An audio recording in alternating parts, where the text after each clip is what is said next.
Administration revived and reinvigorated the Quad security partnership. In our meeting today, the Prime Minister and I reaffirmed that strong cooperation among the United States, India, Australia, and Japan, and it's crucial, really, to maintaining peace and prosperity, tranquility, even in the Indo-Pacific.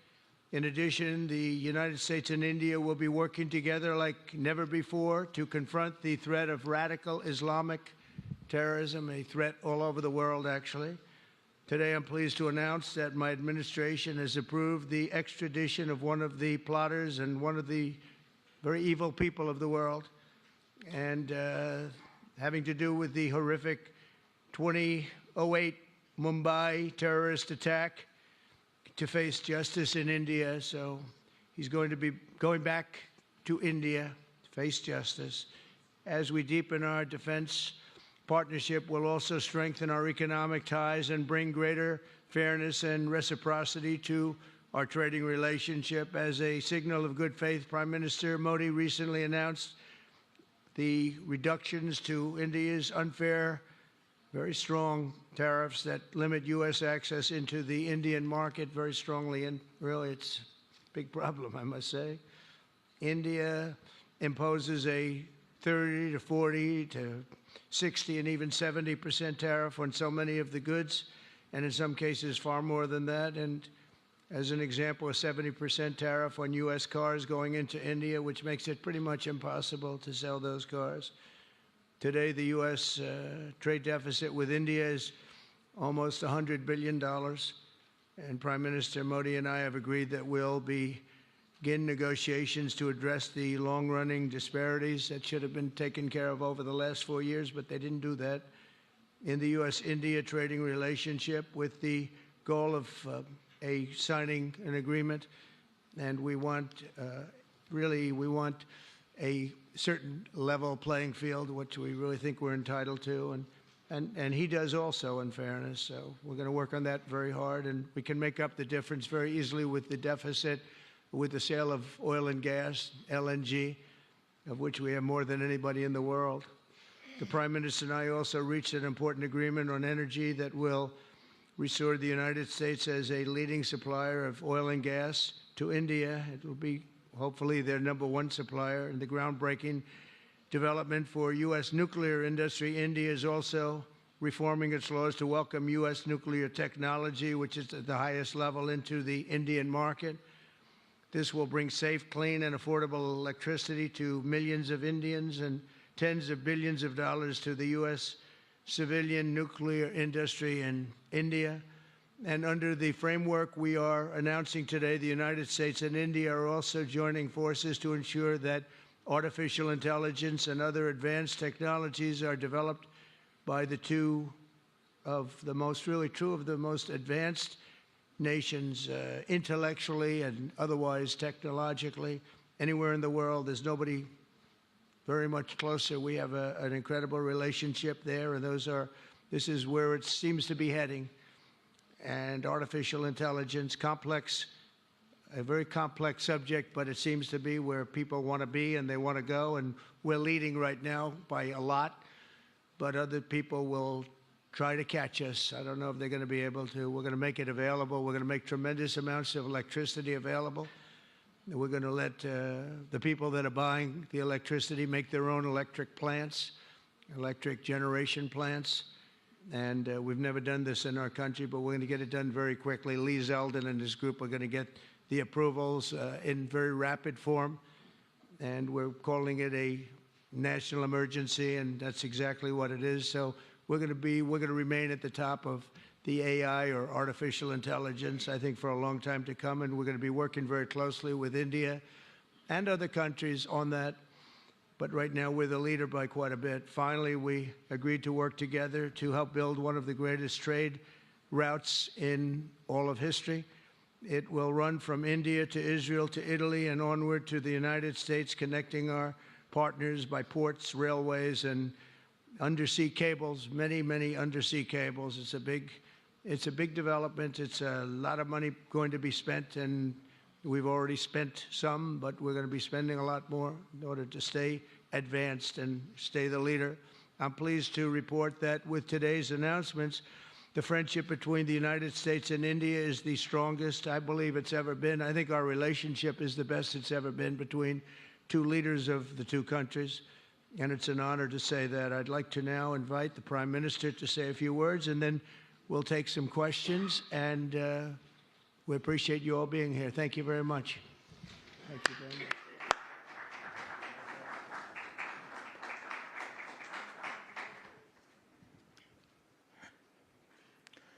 Your Excellency, राष्ट्रपति Trump, दोनों देशों के delegates, media के साथियों, नमस्कार।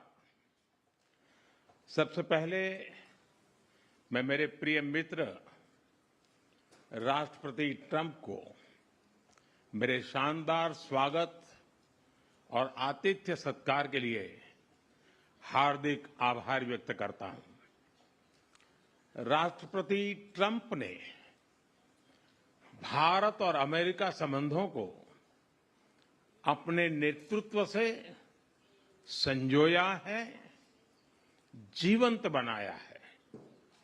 जिस उत्साह से उनकी पहली टर्म में हमने मिलकर काम किया, वही उमंग, वही ऊर्जा और वही प्रतिबद्धता मैंने आज भी महसूस की है।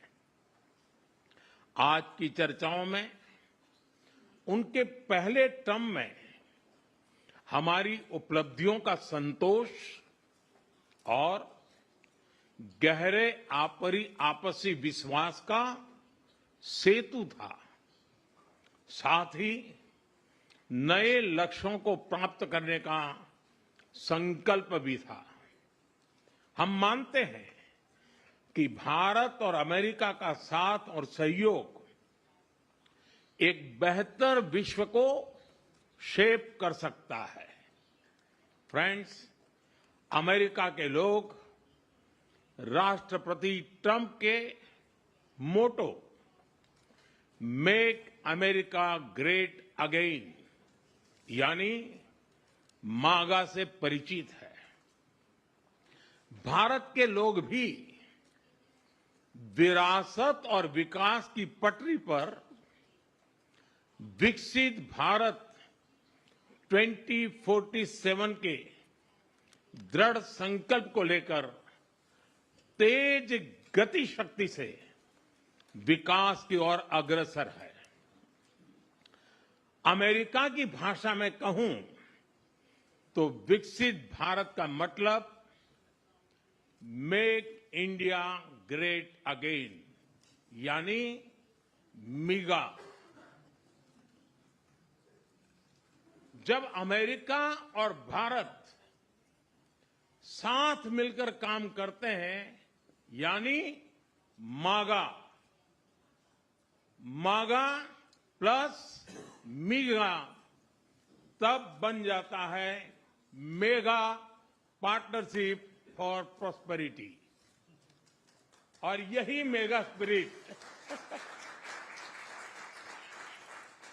हमारे लक्ष्यों को नया स्केल और स्कोप देती है। फ्रेंड्स, आज हमने द्विपक्षीय व्यापार को 2030 तक 2 गुना से भी अधिक बढ़ाकर $500 बिलियन तक पहुंचाने का लक्ष्य निर्धारित किया है। हमारी टीमें एक पारस्परिक लाभकारी ट्रेड एग्रीमेंट को शीघ्र संपन्न करने पर काम करेगी। भारत की ऊर्जा सुरक्षा सुनिश्चित करने में हम ऑयल तथा गैस ट्रेड को बल देंगे। ऊर्जा इंफ्रास्ट्रक्चर में निवेश भी बढ़ेगा। न्यूक्लियर एनर्जी क्षेत्र में हमने स्मॉल मॉड्यूलर रिएक्टर्स की दिशा में सहयोग बढ़ाने पर भी बात की। फ्रेंड्स, भारत की डिफेंस प्रिपेयर्डनेस में अमेरिका की महत्वपूर्ण भूमिका है। स्ट्रैटेजिक और ट्रस्टेड पार्टनर के नाते हम जॉइंट डेवलपमेंट, जॉइंट प्रोडक्शन और ट्रांसफर ऑफ टेक्नोलॉजी की दिशा में सक्रिय रूप से आगे बढ़ रहे हैं। आने वाले समय में भी नई टेक्नोलॉजी और इक्विपमेंट हमारी क्षमता बढ़ाएंगे। हमने autonomous systems industry alliance launch करने का निर्णय लिया है। अगले दशक के लिए डिफेंस कोऑपरेशन फ्रेमवर्क बनाया जाएगा। डिफेंस इंटरऑपरेबिलिटी, लॉजिस्टिक्स, रिपेयर और मेंटेनेंस भी इसके मुख्य भाग होंगे। फ्रेंड्स, 21वीं सदी टेक्नोलॉजी ड्रिवन सेंचुरी है। लोकतांत्रिक मूल्यों में विश्वास रखने वाले देशों के बीच टेक्नोलॉजी क्षेत्र में करीबी सहयोग पूरी मानवता को नई दिशा, शक्ति और अवसर दे सकता है। भारत और America artificial intelligence, semiconductors, quantum, biotechnology तथा टेक्नोलॉजीज में मिलकर काम करेंगे। आज हमने ट्रस्ट यानी transforming relationship utilizing strategic technology, उस पर सहमति बनाई है। इसके अंतर्गत क्रिटिकल मिनरल, एडवांस मटेरियल और फार्मास्यूटिकल की मजबूत सप्लाई चेन्स बनाने पर बल दिया जाएगा।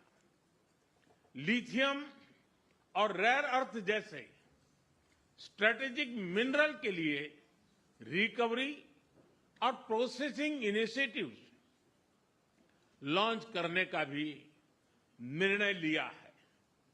स्पेस के क्षेत्र में अमेरिका से हमारा करीबी सहयोग रहा है। इसरो और नासा के आपसी सहयोग से बनाई निसार सैटेलाइट शीघ्र ही भारतीय लॉन्च व्हीकल पर अंतरिक्ष की उड़ान भरेगी। फ्रेंड्स, भारत और अमेरिका की साझेदारी लोकतंत्र को सशक्त बनाती है। इंडो पैसिफिक में शांति, स्थिरता और समृद्धि को बढ़ाने के लिए हम मिलकर काम करेंगे। इसमें क्वाड की विशेष भूमिका होगी। इस वर्ष भारत में होने जा रही क्वाड समिट में हम पार्टनर देशों के साथ नए क्षेत्रों में सहयोग बढ़ाएंगे। आईमेक और I2U2 के तहत हम इकोनॉमिक कॉरिडोर और कनेक्टिविटी इंफ्रास्ट्रक्चर पर मिलकर काम करेंगे।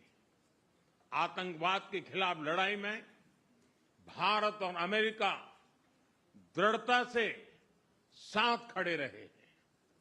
हम सहमत हैं कि सीमा पार आतंकवाद के उन्मूलन के लिए ठोस कार्रवाई आवश्यक है। और मैं राष्ट्रपति जी का आभारी हूं, उन्होंने 2008 के जिसने भारत में नरसंहार किया था, उस मुजरिम को अब भारत के हवाले करने का निर्णय किया है। भारत की अदालतें उचित कार्यवाही करेंगी। फ्रेंड्स, अमेरिका में रहने वाला भारतीय समुदाय हमारे संबंधों की महत्वपूर्ण कड़ी है। हमारे पीपल टू पीपल टाइज को और गहरा करने के लिए हम शीघ्र ही लॉस एंजलिस और बोस्टन में भारत के नए कॉन्सुलेट खोलेंगे। हमने अमेरिका की यूनिवर्सिटीज और शिक्षा संस्थानों को भारत में ऑफशोर कैंपस खोलने के लिए निमंत्रण दिया है।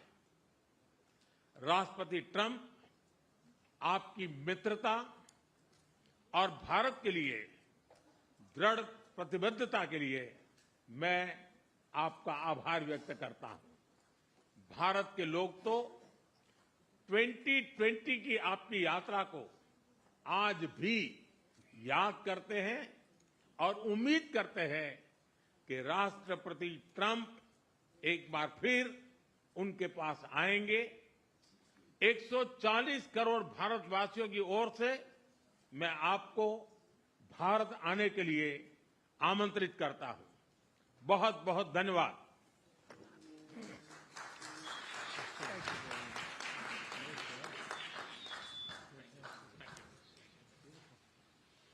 Okay, thank you very much. That was excellent. We'll do a few questions, please. Please, go ahead. Please, go ahead. Yeah. Yeah, blue shirt. Thank you, Mr. President. People in India will naturally welcome your decision to extradite Thakur Rana to India back home. In that context, I would like to ask you a question about, in last few years, we have seen several groups in the US raising anti-India voice, calling about separation, terrorism activities in India. Do you think that should continue here in the US as well?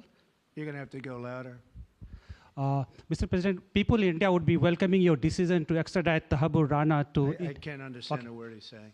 It's not it's the accent. It's a little bit tough for me to hear that. Can I try again? How about you, please? Go ahead back there. Mr. President, thank you. First, I want to ask Thank you very much.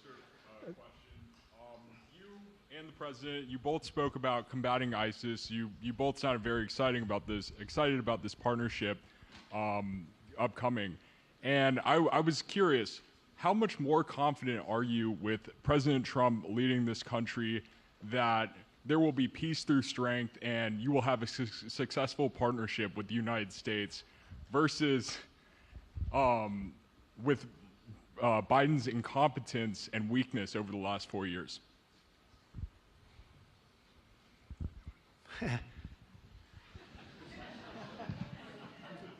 That's your question, but I'll answer it. I agree with you. Yeah, gross incompetence. We're going to have a fantastic relationship, and it has been, look, the whole world's been set back over the last 4 years by the weakness of the United States, the weak leadership of the United States, but I think we've taken care of it in just 3 weeks. It seems to me that even some of the media that we wouldn't prefer has been writing that this is a much different country right now, that the world has a light over it, not only our country, but the whole world. The Prime Minister told me that before, too, even over India. The world has a light. They need the United States to be strong and powerful, but good. And I think that's happened, and I think it's happened in a very short period of time. But I will tell you, we're going to have a fantastic relationship, and it'll make both countries much stronger.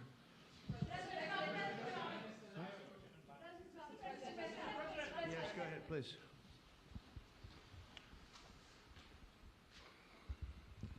Okay, Geeta Mohan from India Today, sir. I'll just take my colleague Lalit Jha's question forward because you couldn't understand. Okay, fine. The question is about the fact that you've decided to extradite Thakur Rana. Thank you so much.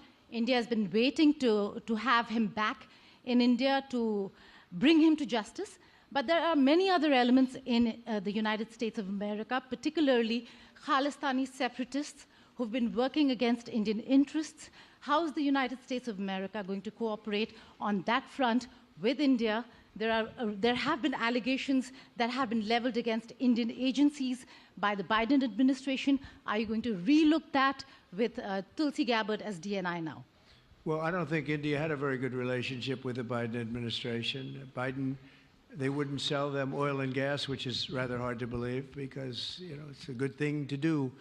And a lot of things happened that weren't very appropriate, I thought, between India and the administration, the Biden administration. But as you said, we're giving a very violent man, it seems to me. I mean, I don't know that he's been convicted yet or will be, but let's assume he's a pretty violent person. We're giving him back to India immediately. And there are more to follow because we have quite a few requests. So we work with India on crime, and we want to make it good for India, and it's very important. So that kind of a relationship is very important to us.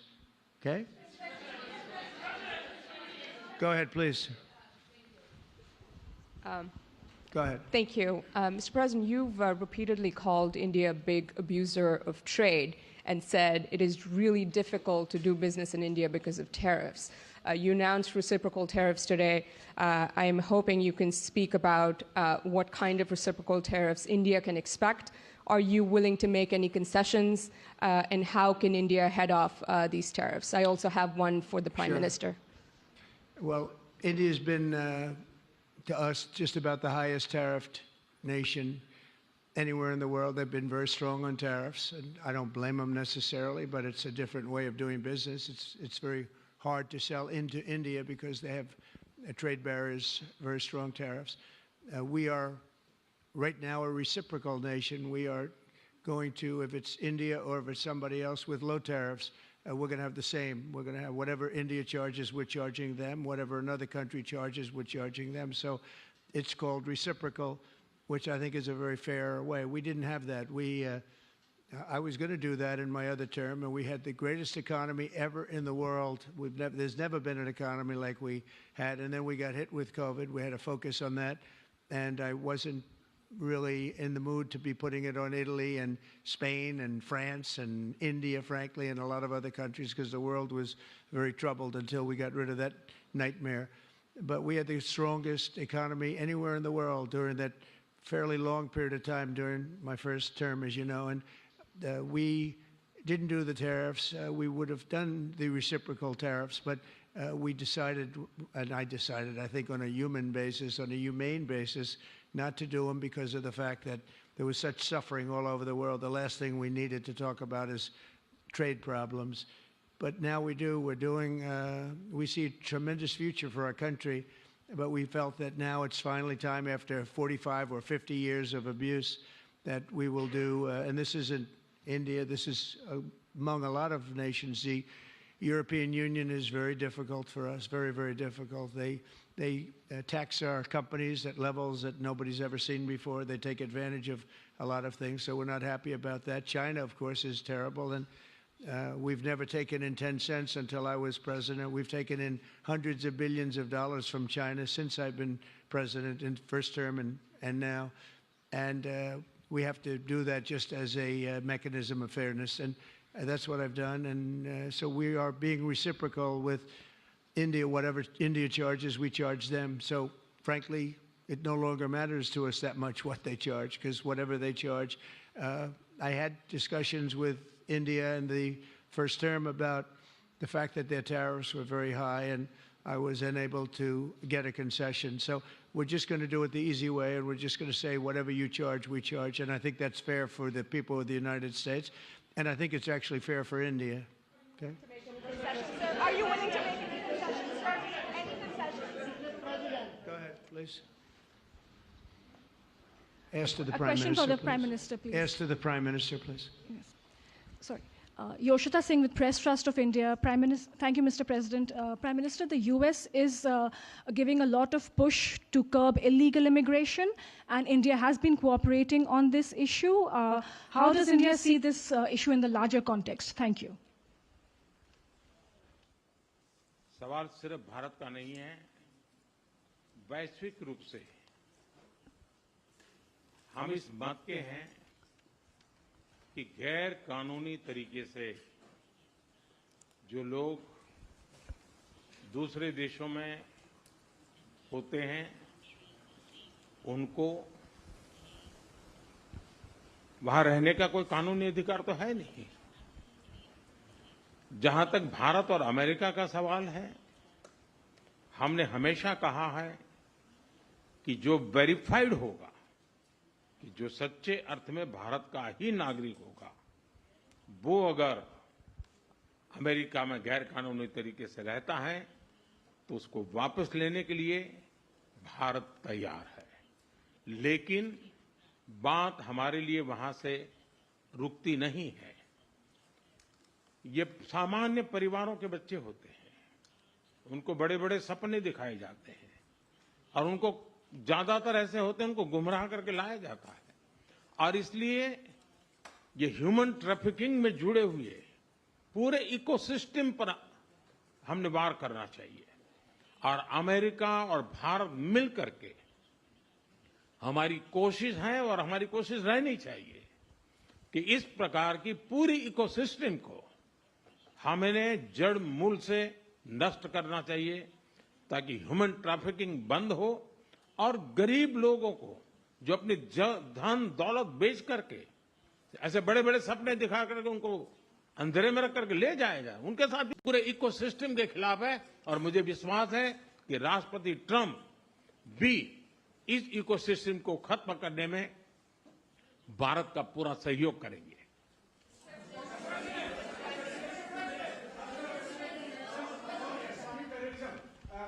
Thank you, Mr. President. A question for the Prime Minister Modi first, if I may. I wanted to ask you, did you discuss any possible business deals with Elon Musk during your meetings today, Mr. Prime Minister?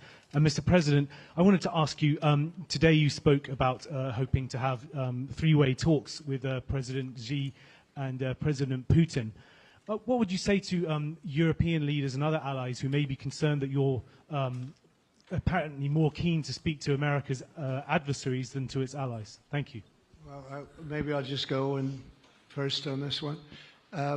We had some talks, and we told the European Union, we told the NATO people, largely they overlap, you have to pay more money because it's unfair what we're doing. We're doing a tremendous amount more. We're probably $200 billion more going into Ukraine, using for Ukraine to fight.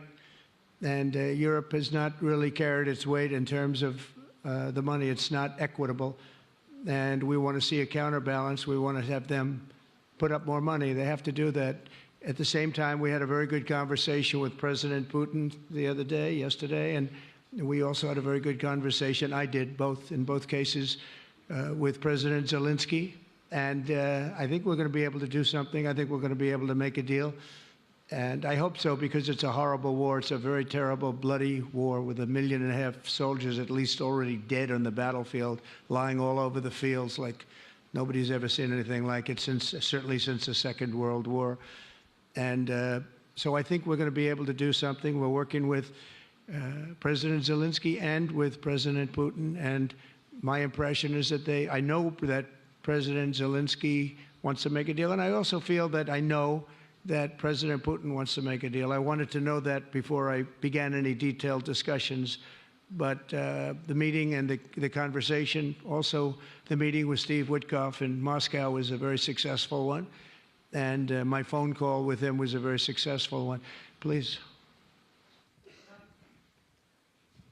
ऐसा है कि आपने Elon Musk के लिए पूछा है। देखिए, मेरा उनका बहुत पुराना परिचय रहा है।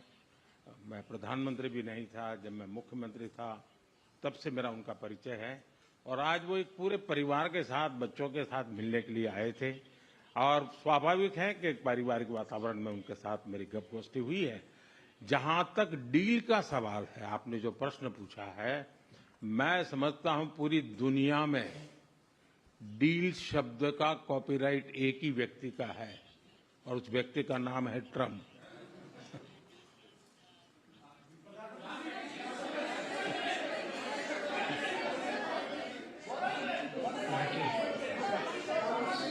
That was very nice. Yeah, go ahead, please. Thank you, Mr. President. Can I ask whether you discussed at all today the case of Gautam Adani, who's one of the wealthiest men in Asia and perceived as an ally of Prime Minister Modi? Prime Minister Modi, have you asked the President to take action on that case? Thank you. पहली बात है, भारत एक लोकतांत्रिक देश है और हमारे संस्कार, हमारी संस्कृति वसुधैव कुटुंबकम की हैं। हम पूरे विश्व को अपना एक परिवार मानते हैं। हर भारतीय को मैं अपना मानता हूं। दूसरी बात है, ऐसे व्यक्तिगत मामलों के लिए दो देश के मुखिया न मिलते हैं, न बैठते हैं, न बात करते हैं।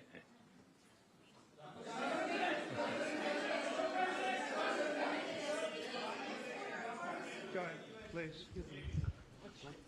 Please. Sir, go ahead, please. Yes. Thank you, Mr. President.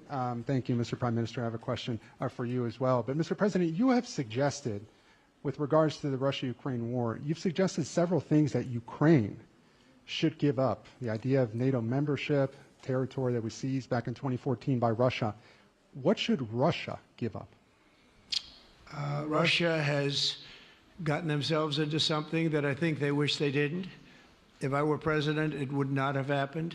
Absolutely would not have happened. And it didn't happen for 4 years.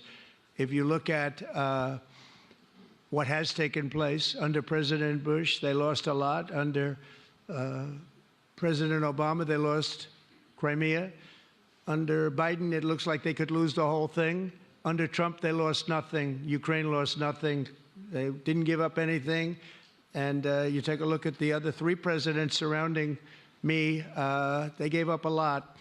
I think that when you look at Ukraine and when you look at the mess that they're in, it's got to be ended and it's got to be stopped. Now, Russia's taken over a pretty big chunk of territory, and they also have said from day one, long before President Putin, they've said they cannot have Ukraine be in NATO. They said that very strongly. I actually think that that was the thing that caused the start of the war, and Biden said it, and Zelensky said it, and I think that was one of the reasons, one of the starts of the war. But from long before Putin, they said you cannot have Ukraine going in any way into NATO. And I start from that standpoint. I think everybody knew that. Now, if a better deal can be negotiated, if they are able to make a deal where they can do that, that's fine with me. I really don't care. I want that bloodshed to stop. I don't want to see, you know, we have an ocean between us and the site we're talking about, the site of death. We're calling it the fields of death. We have a big ocean in between us. This is more important for Europe. We shouldn't be in. They have to equalize, and they're going to have to do it fast, but they have to equalize. But as far as the negotiation, it's too early to say what's going to happen. Maybe Russia will give up a lot. Maybe they won't. And it's all dependent on what is going to happen. The negotiation really hasn't started. But I will say, as far as NATO is concerned, from many years before President Putin, I will tell you that I've heard that Russia would never accept that. And I think Ukraine knew that, because Ukraine wasn't in and never requested to be in until more recently. So that's the way it is. And I think that's the way it's going to have to be. Go ahead, please. All right, go ahead, please, with the tie. With the tie, yeah. Mr. President. Yes, go ahead, please. This is Saurabh Shukla from News Mobile.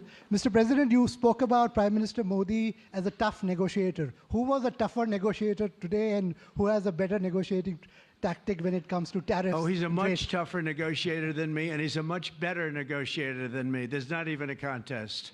Okay?